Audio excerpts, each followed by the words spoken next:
नमस्ते मित्रों, YouTube के मास्टर 50 चैनल पे आपका हार्दिक स्वागत है।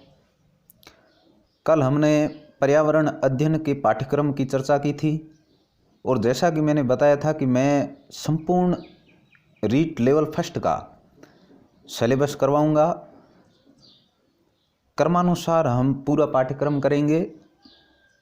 फर्स्ट टॉपिक जो पर्यावरण अध्ययन में परिवार का है उसके बारे में जो परीक्षा की दृष्टि से महत्वपूर्ण है उसकी चर्चा आज हम इस वीडियो में कर लेते हैं। देखिए, परिवार भारत में परिवार समाज की बुनियादी इकाई है। ऐसा सामाजिक समूह, परिवार की परिभाषा ये है कि परिवार एक ऐसा सामाजिक समूह है जिसका एक सामान्य निवास होता है, आर्थिक सहयोग होता है तथा जिसमें प्रजनन क्रिया पाई जाती है, उसे परिवार कहते हैं। परिवार की जो महत्वपूर्ण परिभाषाएं हैं उसमें हम बर्गेस व लॉक की परिभाषा को देख लेते हैं।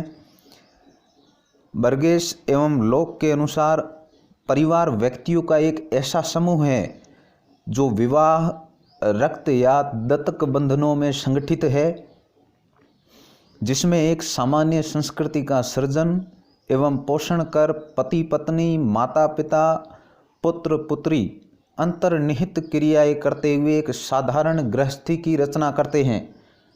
ये परिभाषा दी है बर्गेस एवं लॉक ने। दूसरी परिभाषा देखते हैं। परिवार बच्चों की उत्पत्ति एवं लालन पोषण की व्यवस्था करते हुए पर्याप्त रूप में निश्चित और स्थायी यौन संबंध से परिभाषित एक समूह है। ये परिभाषा दी है मैकाइवर ने। आगे देखते हैं परिवार की विशेषताएं। तो परिवार की विशेषताएं, परिवार होगा तो वहाँ परिवार तो बनता है विवाह से। विवाह करेंगे तो यौन संबंध होगा, यौन संबंध से फिर प्रजनन होगा, आगे परिवार बढ़ेगा। परिवार की विशेषता एक ये है कि परिवार चलाने के लिए आर्थिक क्रियाकलाप करने पड़ेंगे, तो आर्थिक बंधन भी इसकी एक विशेषता है। भावनात्मक संबंध परिवार में महत्वपूर्ण है और इनका एक साझा निवास स्थान होता है। ये परिवार की 5 विशेषताएं हैं। अब परिवार के प्रकार। आकार के आधार पर परिवार 2 प्रकार के होते हैं, एकल परिवार और संयुक्त परिवार। अधिकारों के आधार पर परिवार 2 प्रकार के होते हैं, एक पितृसत्तात्मक परिवार जिसमें पिता मुखिया के रूप में होता है, दूसरा है मातृसत्तात्मक परिवार जिसमें घर की लेडी, माता कह दो चाहे दादी, कोई भी, वो परिवार की मुखिया होती है।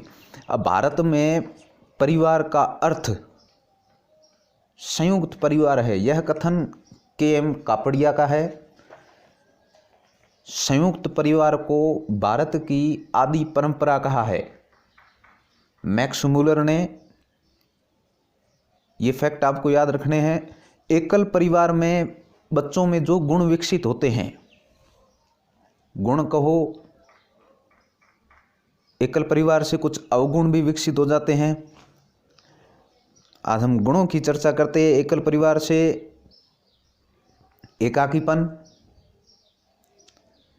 आत्मनिर्भरता और स्वयं निर्णय लेने की क्षमता, ये एकल परिवार के जो बच्चे होते हैं उनमें ये गुण विकसित होते हैं। वे आत्मनिर्भर होते हैं, स्वयं निर्णय लेने की उनमें क्षमता होती है। और संयुक्त परिवार की जो विशेषताएं हैं उसमें सहभोजिता, सहनिवास, सभी साथ में भोजन करते हैं, उनका निवास भी एक ही होता है, संपत्ति में भी सहभागिता होती है सभी की। तो परिवार से संबंधित हमने आज मोस्ट जो महत्वपूर्ण बातें थी उसकी चर्चा की है।